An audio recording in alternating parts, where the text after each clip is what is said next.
Hello and welcome to Into the Woods with Holly Wharton. This podcast is all about our journey into the woods of ourselves, getting to know who we are, where we are, and where we're going in life so that we can create the life that we want to live.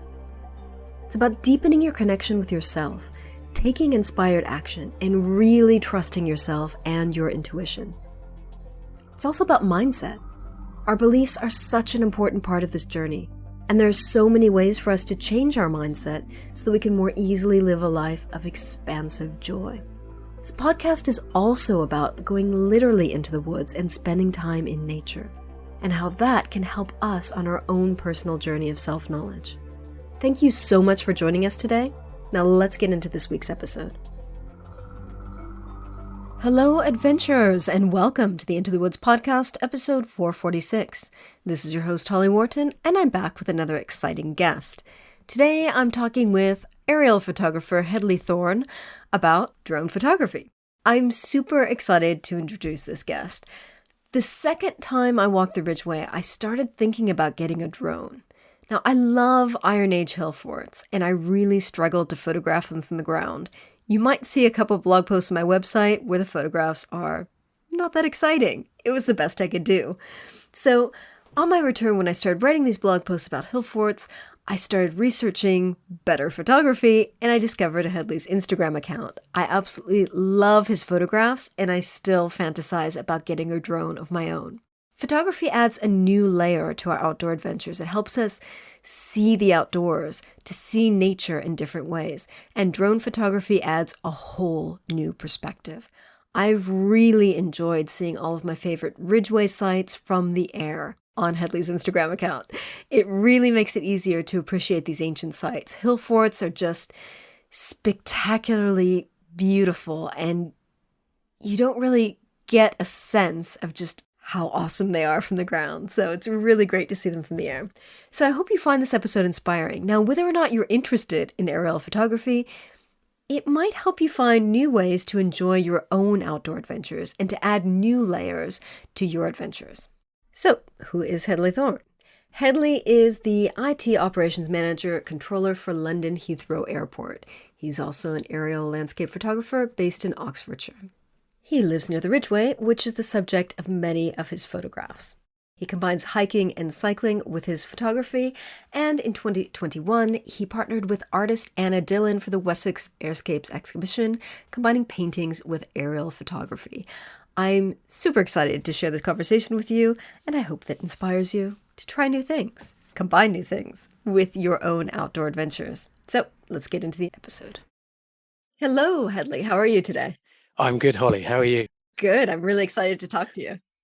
So am I. I listen to your show all the time. Fantastic to actually be on. Thank you very much. Oh, you're welcome. And I've been following you on Instagram for ages, and I love your photography. So now I get to pick your brain. That's great. Thank you so much. So why don't you start out by telling us a little bit about who you are and what you do? Yeah, so my name's Hedley Thorne. So I've got 3 different lives, really. I'm a family man, so father of 3 teenage boys. It's always a handful, and married as well. My main occupation is I basically control the daily IT operation for Heathrow Airport. Wow. So yeah, it's quite stressful. So it's managing things like major incidents and that sort of thing, and just overseeing it basically. And of course, the third life I kind of have, and probably why I'm here, is I'm an aerial landscape photographer. I use drones to capture the English landscapes. And that's how I found out about you on Instagram. Yes. So you combine your aerial photography with other outdoor adventures. So what would you say is your favorite outdoor adventure or your favorite ones? Well, yeah, I mean, obviously, unlike a lot of the guests you have on here, I haven't done anything huge, but I think someone mentioned, is it micro adventures or mini adventures? Yeah. Yes. So that's the way I do things now. So it's usually combined with either a hike or a mountain bike ride or a road ride even, and trying desperately to try and regain some fitness. I did have a big outdoor, we used to do big outdoor adventures, my friends and I. So I think the biggest one was the Pyrenees. We cycled across basically west to east over the Pyrenees on road bikes. So we did all the climbs like the Col de Tourmalet and such like Col d'Aspan and everything. And we're sort of kind of stopping at hotels along the way. And we kind of repeated that for a few other areas around Europe. So we did the Alps, We did Mount Teide in Tenerife. That was a tough one. Nice. Mont Ventoux and stuff like that. But more recently, as I've become older and less fit, I've kind of discovered the Ridgeway, I think is probably the best way of putting it. But I don't do anything quite adventurous as some of your long runs and walks and everything, but I live fairly near to the Ridgeway, so it's a perfect place for me to go and grab the mountain bike like I've just done this morning and get up there and sling the drone in the backpack as well. Yeah.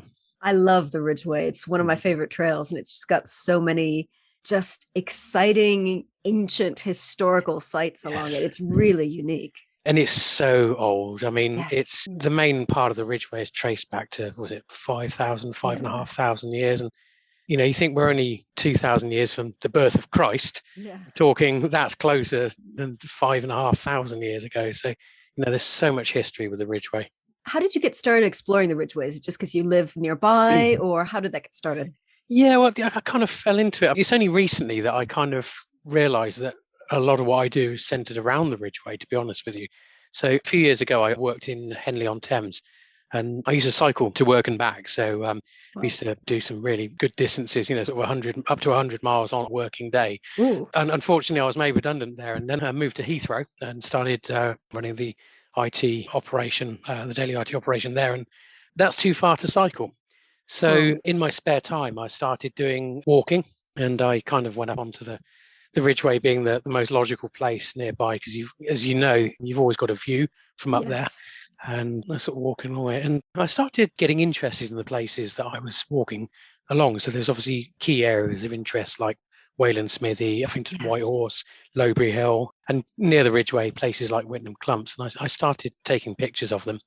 And every time I Googled where I was visiting to try and find out history of it and look at pictures, it always came back with the same sort of images. And they were paintings by Anna Dillon. Everything was sort of pointing that. So I started sort of cheekily trying to replicate some of her paintings by taking just mobile phone pictures. And it kind of struck me, well, okay, what would it look like from above? So I bought myself a very cheap drone and sent it up, and I was absolutely amazed that the slight change of perspective was incredible.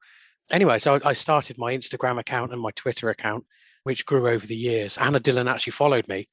And next thing I know, I got a message from her. She says, can I paint one of your pictures? And I'm like, wow, yes, of course you can. Yeah. Of course you can, yes. So she painted it as an aerial picture of Whitnham Clumps with the Thames underneath, and it came out so well. I mean, she really sort of took the scenery, distilled it, and handed it back, if you see what I mean. It was amazing, and I've got a framed copy of it. And next thing I know, she then starts painting more of them, and we have a little arrangement going. And then we had our exhibition. So we did the Wessex Airscapes exhibition at Radley College, the Sewell Gallery.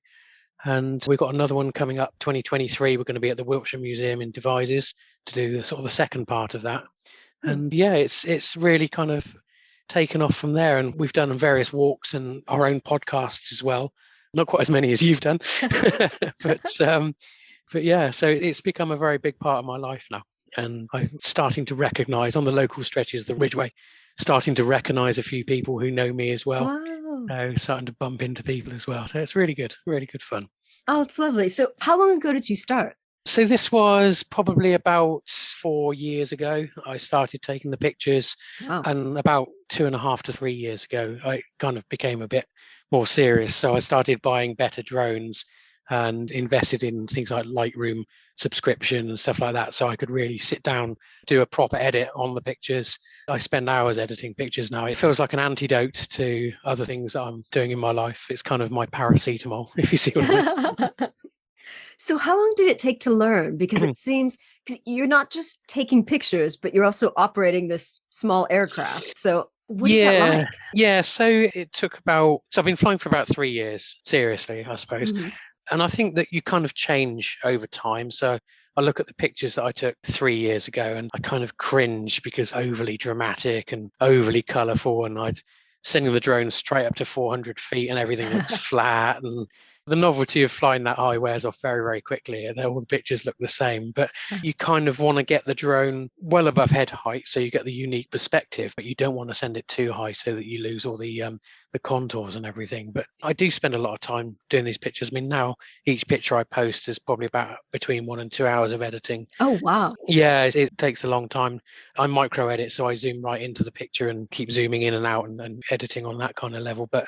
And everything's about balances. So you've got to kind of make sure it's not too grainy or too crisp, not too soft as well. Or, if you have too much contrast, it can look a little cartoony. So I'm always aiming kind of to get a clean image, which kind of presents the viewer with some kind of a purpose as well.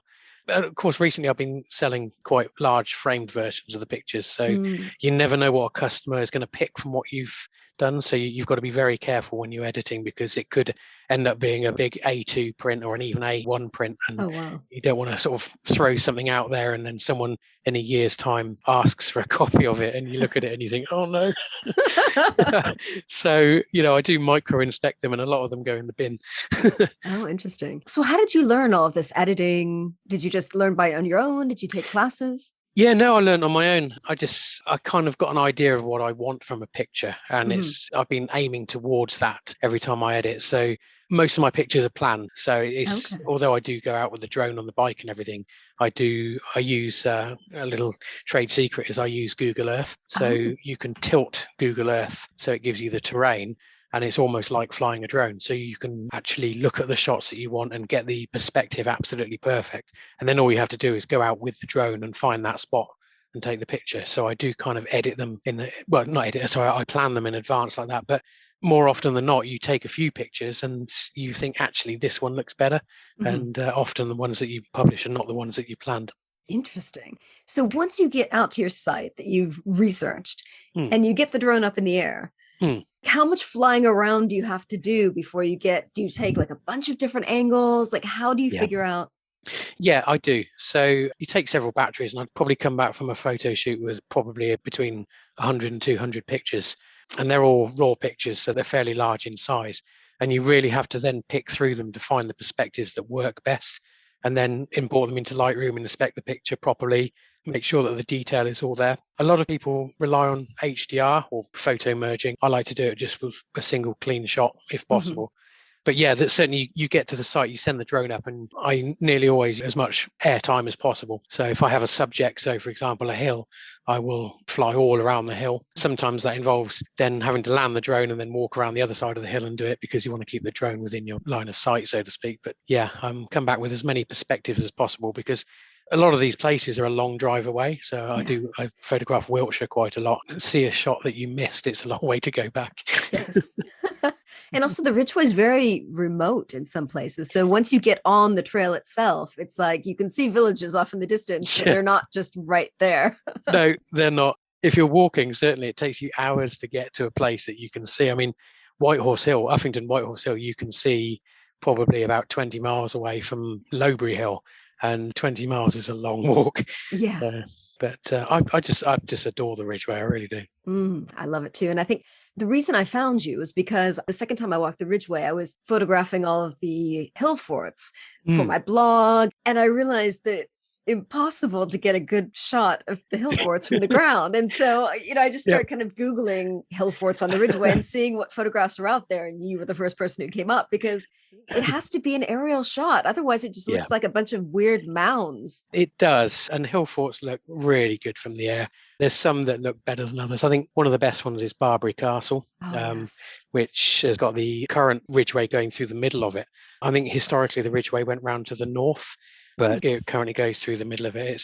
I never realised until kind of 3 years ago how much I actually gravitate towards the Ridgeway or places near it. I've kind of, as I said earlier, I've always sort of taken it for granted. Apart from it being local, I've realised there's kind of a combination of things I think there that kind of build up to a certain feeling I get when I'm on the Ridgeway. And as I said, it's obviously very, very old. And with the ancient hill forts and ditches along it, incredible views. So I think probably the most dramatic place it passes the Uffington Whitehorse. So you've got the oldest chalk figure in Europe, I think, maybe the world. And the place, of course, where St. George allegedly slayed the dragon. And then you've got Wayland Smithy, ethereal feeling. Wayland Smithy is the place as well. So, yeah. That's gorgeous. I think one of the things about the Ridgeway is that you've got such expansive views. It's like once you get on the ridge, you just look all around and you can just see for miles and miles and miles. Yeah, particularly through the Oxfordshire and Wiltshire section. I think you can from the Chiltern sections as well, but I don't know that quite as well because A, I can't fly the drone there because of no fly zones, and B, a lot of it is banned for bicycles. So I'm usually on the open part of the Ridgeway. But as you say, everyone up there is very friendly. Everyone kind of always says hello, don't they, as they walk past. There's no bad people up there. And it's just, I think everyone has a sort of a shared appreciation and everyone has to go out of their way to get there. Yeah, actually. Yeah. So there are a lot of people, obviously, that appreciate it but can't make it up there. So I'm kind of proud in a way to be able to share experiences and share the views with them, I suppose.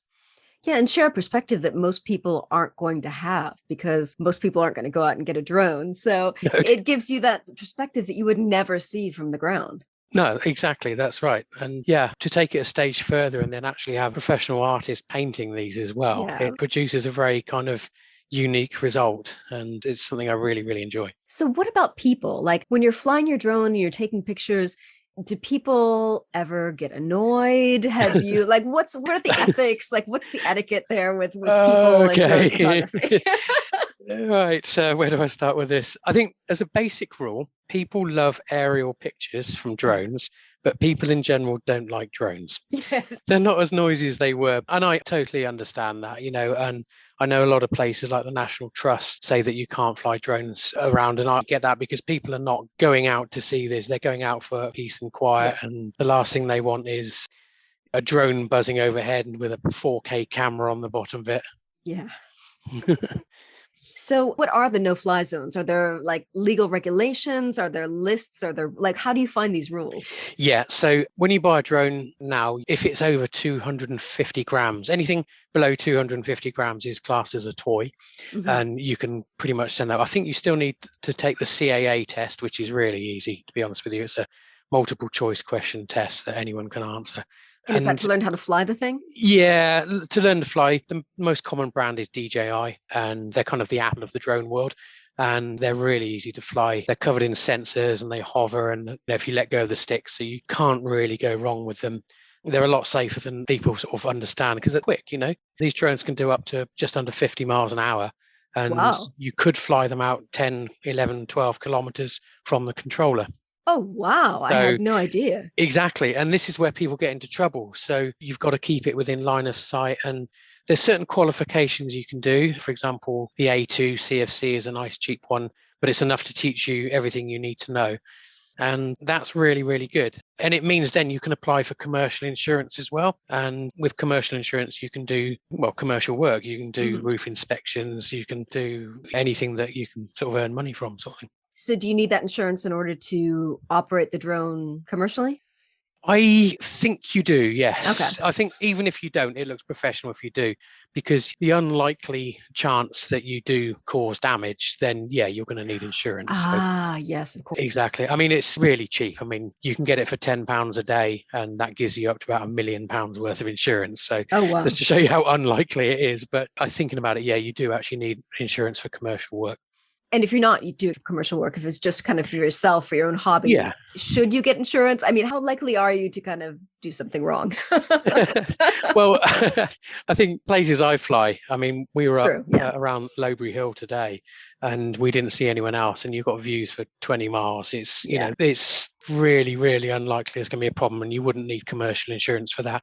You do need to abide by the CAA rules. So if you buy a drone, you've got to do the CAA tests, and the rules are fairly simple. You're not allowed to fly above 400 feet above ground level. And there are, of course, no fly zones as well. So I have an app on my phone called Altitude Angel, and it's a National Air Traffic Services app, and it shows you where you can and can't fly, and it's always up to date. And I think with the DJI drones as well, they physically won't take off in a restricted zone. Oh, that's easy. And it got me out of trouble once. I wanted to get an aerial shot, and only about 30 foot up, of Benson Lock, and of course I completely forgot that RAF Benson was nearby, and the drone just refused to take off, and it so that's good. That's good. That's good. Yeah. Really convenient. So what equipment does someone need to get started in this? Like, what's some good starter equipment, and how do you upgrade from there? Okay, so obviously you need the drone, you need a smartphone, and with you, the packs come with all the cables and batteries and everything, and you need the CAA license as well. Mm-hmm. And obviously just other things like a carry bag as well. And at home, you'll want some kind of a PC or Apple device or tablet or something to obviously process pictures and videos.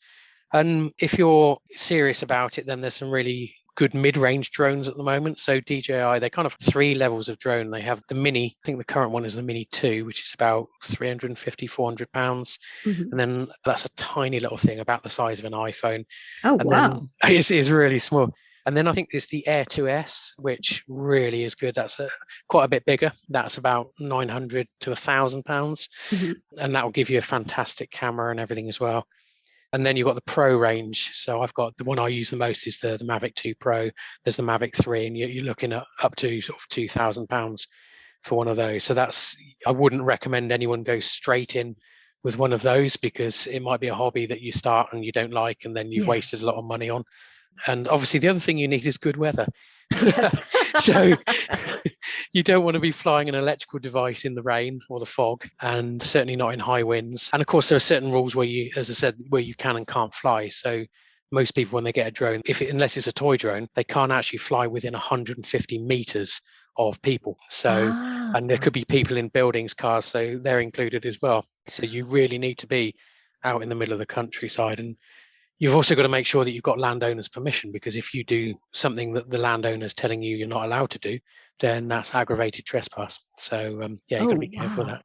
But not to scare people away, because it is a fantastic hobby. It really is. And you see what the drone sees as well on your screen. So do you? You do, yeah. So nowadays it's a really good technology, and it's all high definition. So it really helps you get the shots and land it safely. And they all come with a feature that if anything goes wrong, it'll just automatically return to where it took off from. Oh, wow. Yeah. So they're so high tech. Yes. I'm so impressed. Yeah. It's kind of got a lot of fail safes in it. Yes. Oh, it's got loads of fail safes. I mean, most of the drones have got crash prevention as well. So they won't, even when they're coming back on their own, if there's a church tower or a tree or something like that in the way, they will avoid it. So it's really good. Yeah. I'm so impressed, because I started looking into it myself, and I was like, I don't know if I can fly this thing. Like how hard is it? I don't know. I don't want to destroy this piece of machinery. I'll take you flying. It's really easy. Okay. And as I say, with these drones, they're all got GPS, so they all know where they are. If you get into any trouble, you just take your fingers off the sticks, and the drone will just stop and hover exactly where it is. So it's a good fail safe. It is difficult to go wrong, to be honest with you. Oh, well, sounds like it's easy to get started then. Kind of, yes. Yeah.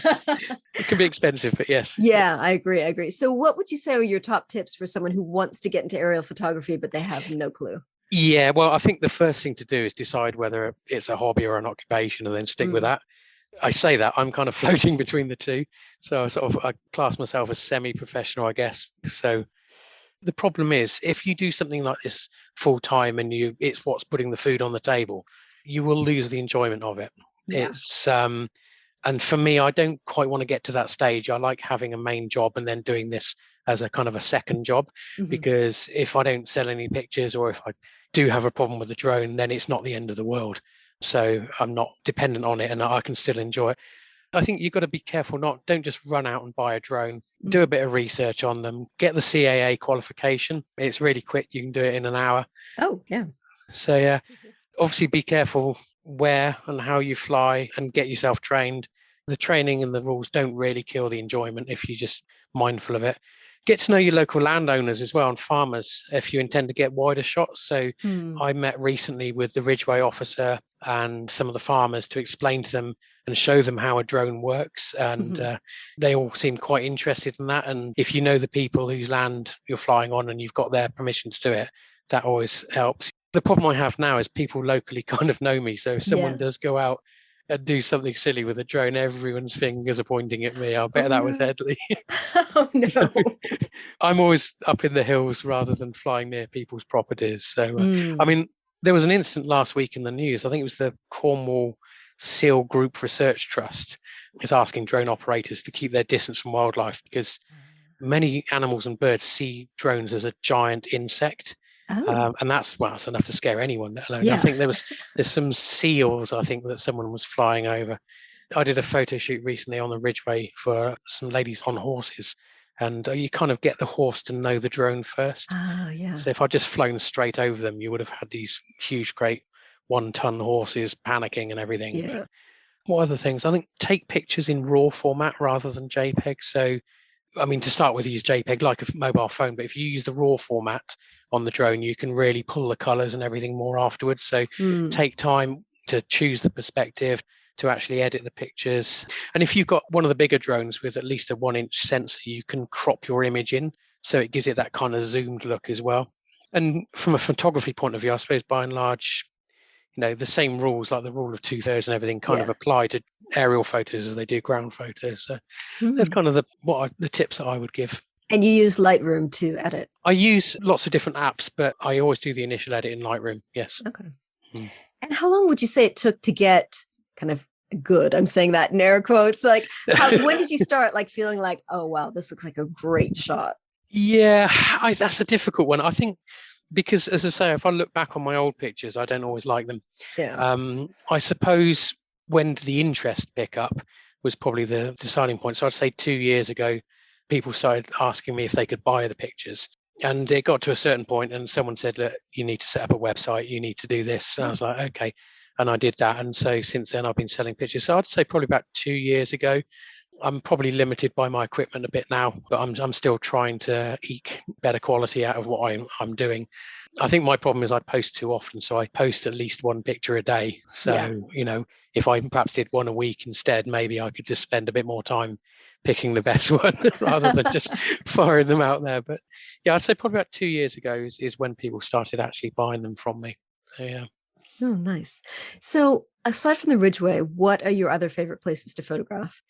Yeah, so around Oxfordshire, so Whitnham Clumps, again, you're not allowed to take off at Whitnham Clumps, but I use some of the surrounding footpaths.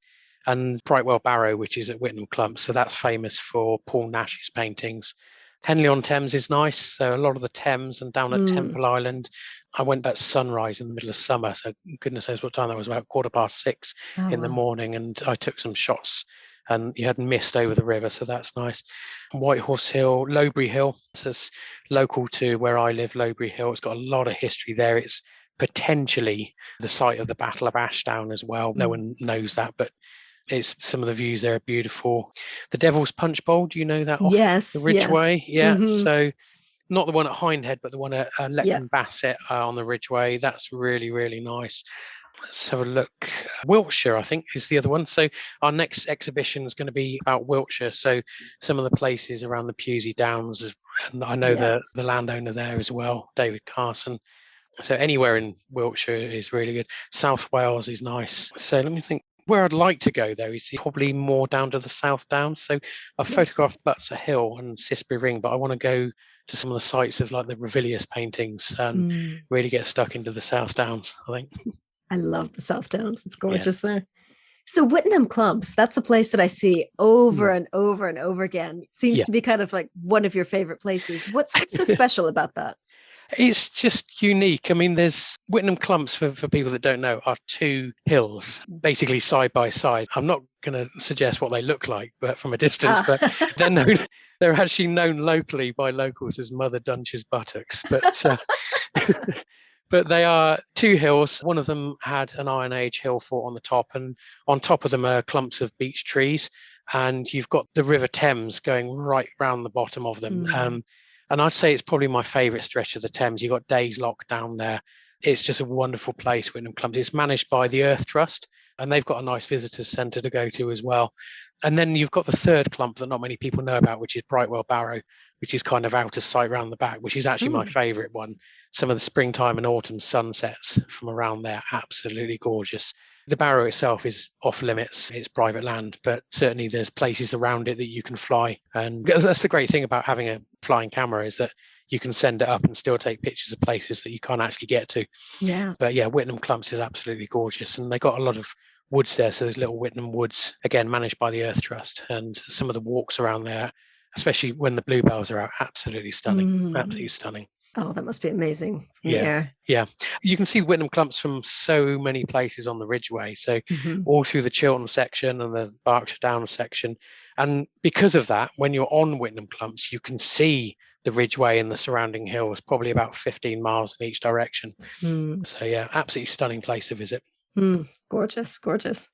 So thank you so much for joining us today. Do you have any other top tips or suggestions or anything that you'd like to recommend before we sign off? I think just learn about the place that you're photographing because people will ask you about it. So in the exhibition, every picture had a story. And for our next exhibition, I really want that to be the case as well. So people will come up and ask you about a picture. It's like, oh, what's that? And it's not just historic information. So you could say, yes, this was a Saxon camp or something, but have stories of what happened when you went there. So as I said earlier, everything's kind of a micro adventure. So whatever happens while you're taking pictures there, you get funny stories, things going wrong. And that's all part of the pictures at the end of it. And that's the interest. So when you go and photograph a place, do a little bit of research on it, get some history of it, and then enjoy your own stories there. And that's something to tell when people are asking you about the picture in the future. I love it. So Hedley, where can people find you online and learn more about what you do? Yeah, so my website is www.hedleythorne.com. So that's Hedley and Thorne with an E. It's a very strange name. And on Twitter, I am ThorneH. I think that's THORNEH, but you can search me just as Hedley Thorne. And on Instagram, let me get this right, I'm Hedley_Thorne. But yeah, so it's probably most active on Twitter, and Twitter is probably where I'm most active. Really? More than Instagram? Yeah, definitely. I find on Twitter a lot of the people I'm friends with on there, because I'm genuinely interested in what other people post as well, and I'm always learning from them. And a lot of people on there are very, very interesting people that live in some interesting places. And for me, it's a really immersive experience. You hear a lot of horror stories about Twitter, but for me, it's been absolutely fantastic. Well, I think it's all about who you follow. I mean, it is like the world. You can hang out with toxic people or you can hang out with great people. Exactly. It's your choice. Exactly. Well, thank you again. I'm really, really excited to learn about this. And I don't know, who knows? Someday I might get my own drone. Yes, well, I'll listen out for that buzzing overhead. Hopefully not. All right. Well, thank you. Thank you. Please drop me a line and let me know what you thought of this week's episode. You can find me at holly@hollywharton.com and get in touch there. If you enjoyed this episode, you might want to check out some of these related episodes. 435, I talk with Chris Bedford about adventures with abandoned railways. That's another great episode talking about combining outdoor adventures with history. 430 with Sue Ann Hickey, we talk about adventures and solo cycling tours. 426 with Doris Lance, we talk about nature bathing for the five senses. Doris is also a photographer, and we talk about how photography adds that extra layer to her adventures. 421, I talk with Cara Wilde about adventures with stone circles, and 376 is a solo show where I talk about long-distance walks being time and space to think and reflect, and that's where I talk about my second Ridgeway adventure. So, hope you found this interesting and useful, and remember to visit hollywharton.com/446 for the show notes on this episode. I have a ton of links to all the stuff that we discussed. I have links to all the tech. I have links to Hedley's photographs of a lot of the places that we discussed, so you can see just what they look like. So you've got plenty of things to go through on the show notes. So thank you very much, and happy trails to you. Thanks so much for listening to Into the Woods with Holly Wharton. You can find more information about today's episode, including links for topics that were discussed, at hollywharton.com. That's HOLLYWORTON.com. If you'd like to connect with other listeners and get support on your journey, I would love for you to join my private community on Patreon. That's patreon.com/Holly Wharton. That's patreon.com/Holly Wharton. Thank you so much for listening, and I look forward to seeing you next week.